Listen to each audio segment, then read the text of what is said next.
Harley Jackmaster Funk, a legend beyond legends amongst the Hot Mix Five, amongst the people of Chicago and the world. Um, I love you, man. I just want to say I that. love you too. Mwah. Ah, no, hey, We can do that. Hey. yeah, but the deal is, I just want to ask one question, and this is not going back in time, but this is the reality of house music. What do you think the origins of house music, in your opinion, is?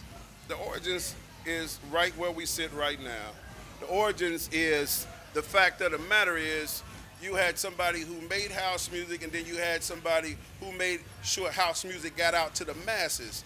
They all worked together. So you might have had Jesse Saunders, myself, Steve Hurley, but without his record label, DJ International, my record label, House Records, which he took my record and got a deal for it over with London Records in England, and the rest is history. We got our first house record on the charts. So it lies right here.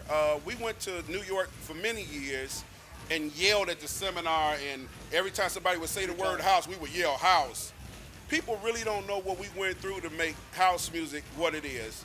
House music still has so many variables when you think about that.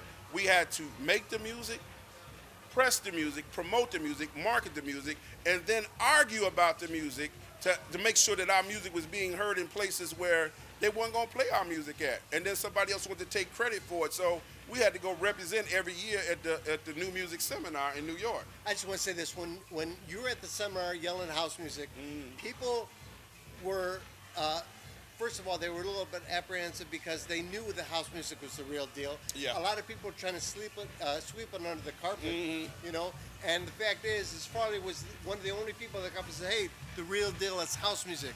It's not the rock music that you're trying to perpetrate at the new music seminars. It's not the New York sound that That's you're what I was going to say too. But that's all real talk. Because the Giants were there. You don't realize the Giants were there. The Giants were there because edit. The Giants were there because you had to try to get through people who had $1 million deals, big rock bands that were established in the music world, and to think that we squeaked in, and we squeaked in too because we got a brother, we got a sister. When we squeaked in, we had a sister that squeaked in, and I would like to say, brother, hip hop, because we all were sitting in the trenches at the same time, trying to be understood, trying to be seen for our different variables in music. And that was a real hard thing at that time because they didn't want to give us, they considered all dance music to be gay music. And we were there representing for the heterosexual people as well as the gays or whoever party. It didn't matter. But we had to do that. I just want to say that in terms of a lot of people want to attribute house music to gay music. Yeah. And the great thing about house music, and this is proof of right here, it was not about your sexuality, it was not about your ethnic background, your cultural background, your color of your skin. It was about the music. The music. And it had nothing to do with the gay DJs and their clubs and all that. That was all part of the whole scene. That's right. That's right. And everything was relative, and everybody did their part. No man can say he's an island when it comes to this thing because it fragmented from everywhere, and everybody was influenced by each other. But some people had more power to make things happen. I was on the radio, so I had the power to break records where nobody didn't. If somebody wanted a record played, it got broke through radio. For instance, when a beat track came out, if you gave the record to me, the record next day you go to the record store, they sold out. Now, the distinction is some people think that other people did this in these little clubs when they only had 200 people. Let's give them 1,000 people in the club. It would have took all 1,000 people to leave that club and purchase that record versus what radio did for house music. So when, I'm telling you, man, it's a journey, and we're going to sit down, and we're going to take the cap up off this pop and shake the bottle and just let it fizz over one day. And I believe Rocky is going to still be a catalyst in bringing us all together again. And we're going to sit down at the table of brotherhood and discuss this thing because it needs to be talked about that Chicago created this sound. We don't want to let it slip away. We love EDM, don't get me wrong. Because listen, back in the day when we first went to them recording studios, there were live drummers there, guitar players, and piano players. When we came there with a drum machine and a synthesizer and a sequencer. It kicked the old people out.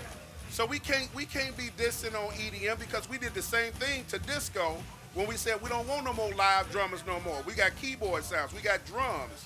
So we all can interact together. Whatever is good music, as you said before, at the end of the day, that's what people are gonna like, regardless of the title. Good music is always gonna stand. I don't care what it do. It's gonna go away, it's gonna be a fad, it's gonna come back. It always happens in all music, so. Let me just say one thing though. From 1985 till today, on all today's hits on EDM, I've not heard one new drum track. It's the same drum tracks we used back then, the same changes, everything. Yep. And it just got compression on the drums now. yeah, well, that's how they do it. They got the samples all hitting, but it's the same drum patterns. But get this, here's the funny part about the reason why we can't diss EDM is because we are EDM. Yes. Because it says it's electronic dance music. Well, that's what we did. They just calling our things something different right now. And let's face it, Mickey Oliver, when he made his first record, it wasn't deep house music. No. It was a form of EDM, have you, because it was more on the pop side. Yeah. EDM is only pop music. That's all it is. Yeah. EDM is the pop sound that was back in the day high energy. Right. But you know Because what? trance and high energy. See, that's the musical aspect you're talking about. But there's another that's right. aspect of why people are trying to call it EDM. The main reason why, it's a corporate thing. You got people with all the big festivals who want to say, no, this is not a Chicago thing. This is a world thing, and it's our music. They don't want to say, oh, this is based out of Chicago music, because that's the real talk. But there's another element that's a little more serious, and other than the business money. There's a true, in my opinion, a racist element. And I don't know if it's coming out of New York or it's coming out of corporate people that are running stuff and on the West Coast and all that. But the real talk is, beyond that, house music has always been the inclusive music. And this man has proved that this man is not identified. He's identified with every culture. Just saw him trying to get people and stand in line to get pictures with him.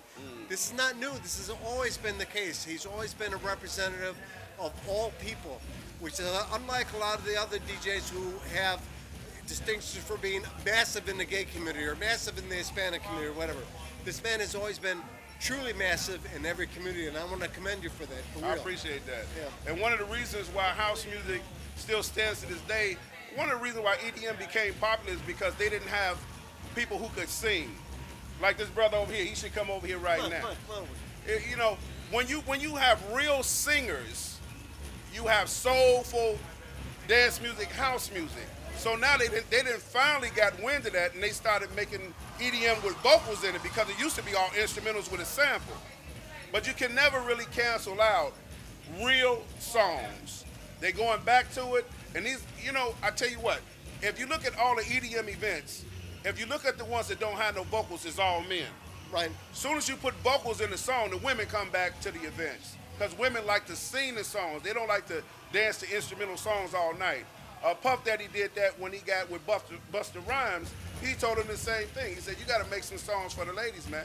You can't be hard on all your songs. See, it's a lot of variables that make music popular. And when you got crooners, people who can carry a melody in a song, you're going to remember that song a lot longer than you will just a beat track. You're going to forget about that beat track. Tell me the hook to the beat track, boom, boom, boom. You ain't going to get it. But when somebody sings a chorus to a song, you can go to the record store and say, give me that record, because I can sing it to you. Yeah.